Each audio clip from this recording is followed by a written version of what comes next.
हाँ, एक बेल्ट हम कह सकते हैं। ये लॉरेंस एंड ग्रुप, जो सोपो ग्रुप है। क्या है सोपो ग्रुप? ये जो लॉरेंस बिश्नोई वाला जो गैंग है, तो इन्होंने पूरा सिंडिकेट अभी जैसे बनाया है। करता क्या है वैसे Lawrence Bishnoi? All of sudden इतना नाम ऐसे क्यों फेमस हो गए? बहुत अभी पीछे जो इंसिडेंट था, वो एक पंजाबी गायक सिद्धू मूसेवाला मर्डर के बाद, फिर वो सलमान खान को थ्रेट का एक इंसिडेंट हुआ। तो ये उससे पहले भी क्रिमिनल्स थे कि अभी नए नए? नहीं, ये पहले से क्रिमिनल है। तो क्या है मतलब मेन बैकग्राउंड क्या गैंग है जो नॉर्थ इंडियन बेल्ट बोल रहे हो? अभी क्या हुआ है, जो दिल्ली, यूपी, हरियाणा, पंजाब, राजस्थान, तो इनके जो नामचीन अपराधी हैं, सबने आपस में हैंडशेक किया।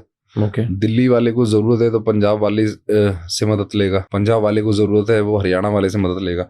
तो ऐसे करके इन्होंने आपस में चेन बना ली है। तो राजस्थान से लेके पंजाब तक। हाँ, और भी हैं, दूसरी स्टेट्स भी हैं। तो आपस में अपना जो भी रिसोर्सेज हैं उनको एक्सचेंज करते हैं। एग्जीक्यूशन है, दिल्ली में कोई क्राइम कराना है पंजाब से, तो वो दिल्ली में कराएंगे। तो अगर ये जो अभी हमने ट्रांसफर शिफ्टिंग अगर हो जाता है, तो ये सारा जो चेन है, ये चेन खराब हो जाएगी। जैसे एक केस है संजय दत्त का, तो जैसे वो आए थे जेल में, लेकिन फिर वो 2 साल बाद वापस निकल गए, फिर 1 साल के लिए बाहर गए, फिर 1-1.5 साल। तो वो ऐसे कैसे होता है? हाँ, जो संजय दत्त वाला जो केस है, उसमें इंटरिम बेल उनको मिली थी। हाँ, तो ऐसे क्यों मिली थी इंटरिम बेल?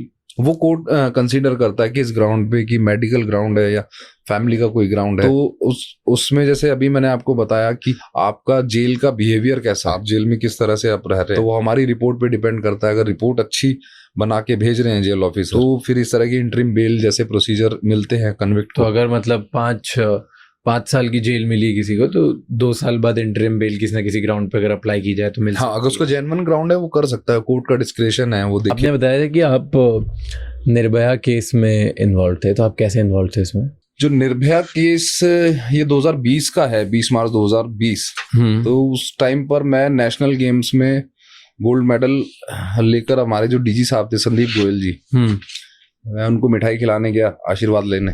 तो क्योंकि मैं पहला ऑफिसर हूँ जो नेशनल गेम्स में तिहाड़ को रिप्रेजेंट किया 5 साल तक, और 5 साल मेडल भी रहा। तो सर उस टाइम पे मीटिंग चल रही थी, मैं गुड बुक्स में था उनकी। उन्होंने मीटिंग के अंदर ही मेरे को बुला लिया, ऐसे मैंने स्लिप दी कि मैं मिलना चाहता हूँ। तो मैंने जाके मिठाई खिलानी शुरू की। हमारे डीआईजी साहब बैठे थे, हमारे जो आरएमओ डॉक्टर्स हैं वो सब बैठे थे। तो डिस्कशन चल रहा था, बड़े परेशान थे डीजी साहब, क्योंकि ये पूरा एक इंटरनेशनल मुद्दा बना हुआ था उनकी फांसी। तो मेरे को देख के कहते हैं कि दीपक एक काम कर, तू जाके ज्वाइन कर ले और तेरा जो कद काठी